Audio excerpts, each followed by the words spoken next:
Let's talk about confidence bonus episode. Why you feel less confident with some people. Welcome to Let's Talk About Confidence. I'm John M. Walsh. Today's bonus... Oh, fuck, I'll start again, mate. Sorry. And no more swearing. Let's talk about confidence bonus episode. Why you feel less confident with some people. Welcome to Let's Talk About Confidence. I'm John M. Walsh. Today's bonus episode comes from a listener's question that I think most people recognise. How come we feel less confident with some people than we do with others? You know the experience. You're confident in one setting, comfortable, articulate yourself. Then you walk into a room with certain people and something shifts. You shrink, your voice changes, you're second guessing yourself. That solid sense of, I've got this, it just evaporates. It's frustrating because if confidence were stable, it would travel with you, but it doesn't always work that way. So let's look at what's actually happening and what you can do about it. First, a reframe that might help. Confidence isn't a single trait you either have or you don't have. It's contextual.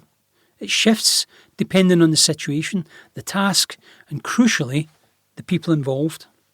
You might be confident presenting to your team, but nervous presenting to the board. Confident with close friends, but awkward at parties with strangers. Confident in your expertise, but uncertain when someone with more experience enters a room. Now, this isn't a flaw, it's how confidence actually works. Your brain assesses each situation separately. Do I have evidence that I can handle this specific context? If yes, confidence shows up. If no, or if something about the context triggers old threat responses, confidence withdraws. So when you feel less confident with certain people, your brain is responding to something specific about that interaction. The question is, what? One of the biggest factors is perceived hierarchy. Your brain is constantly, often unconsciously, assessing where you sit in relation to others. Now, this is ancient wiring. In tribal environments, knowing your position in the social hierarchy was survival information. When you perceive someone as above you, more senior, more successful, more experienced, more powerful, your nervous system responds. Stress hormones increase slightly. You become more vigilant about saying the wrong thing, and you monitor their reactions more closely. Your body language might shift, less expansive, more contained. None of this is conscious. You don't decide to feel smaller around, say, your CEO or that colleague who always seems to have it together. Your brain just does it. And here's what's interesting. This often has very little to do with how the other person is actually behaving. They might be perfectly warm and approachable, but if your brain has categorised them as a higher status, the hierarchy response kicks in anyway. You're not being irrational, you're being mammalian. Second factor is pattern matching. Your brain is constantly scanning for familiar patterns, often outside of your awareness. When you meet someone, your brain asks, who does this person remind me of? And what happened last time? So that colleague who makes you feel inadequate might, at some level, remind your nervous system of a critical parent, a dismissive teacher, or a boss who undermined you years ago. They're not that person, but something about them, their tone, their posture, the way they hold eye contact, it triggers an old pattern. And suddenly you're not responding to who's actually in front of you. You're responding to an echo from the past. This explains why your reaction can feel disproportionate. You're wondering, why does this person throw me off so much? While your nervous system is quietly processing something from 15 years ago. This isn't weakness, it's how memory works. Your brain stores emotional experiences and uses them to predict the present. Mostly that's helpful. Sometimes it misfires. The third factor is perceived judgment. Your confidence often dips around people you believe are judging you, or whose judgment you particularly care about. Think about it. You're probably more comfortable making mistakes in front of close friends than in front of people you're trying to impress. You're more relaxed with people who've seen you fail and still stuck around. When you sense, rightly or wrongly, that someone's evaluating you, your threat system activates. The stakes feel higher. you become more self-conscious, more careful, more edited. And the more you care about their opinion, the stronger the effect becomes. This is why people feel less confident around people they want to impress: potential employers, romantic interests, industry leaders. The desire for approval activates vigilance, and vigilance is the opposite of relaxed confidence. So if confidence drops around certain people, what helps? Well, 4 things. First of all, name what's happening. Awareness itself reduces the threat response. When you notice, I'm feeling smaller around this person, you've created a gap between the stimulus and your reaction. You might silently acknowledge, my brain has categorised this person as higher status, or something about them is triggering an old pattern. You're not trying to fix it in that moment, you're just seeing it clearly, and seeing it clearly loosens its grip.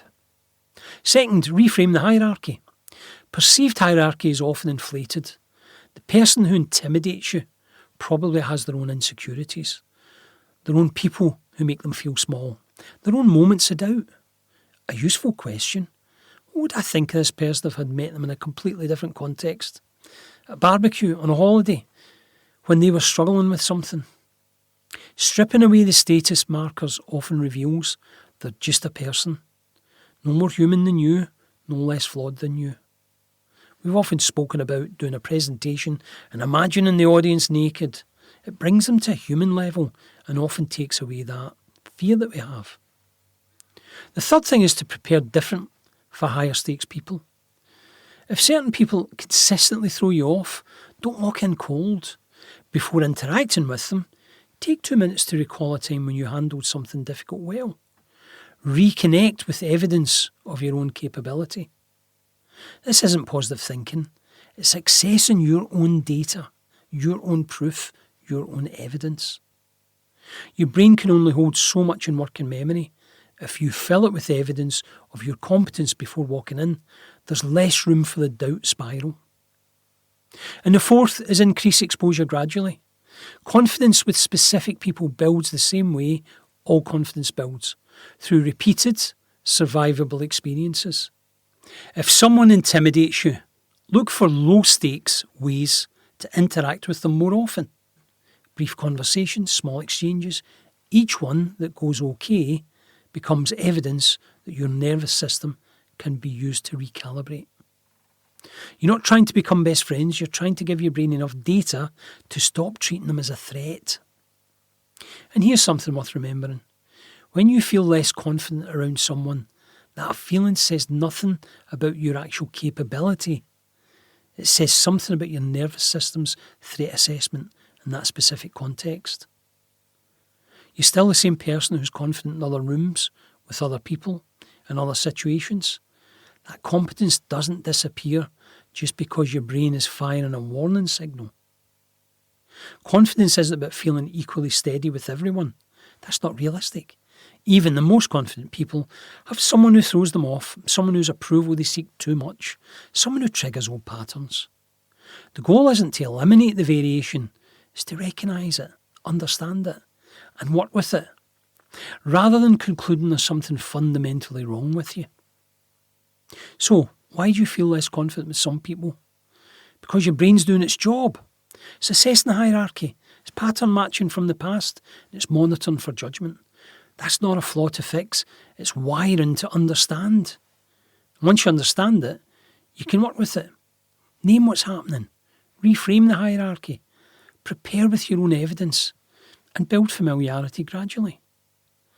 The confidence you feel with people you're comfortable with, that's not a different version of you. That's just with a quieter threat system. The task is helping your nervous system learn that more people and more situations are safe enough to let that version show up.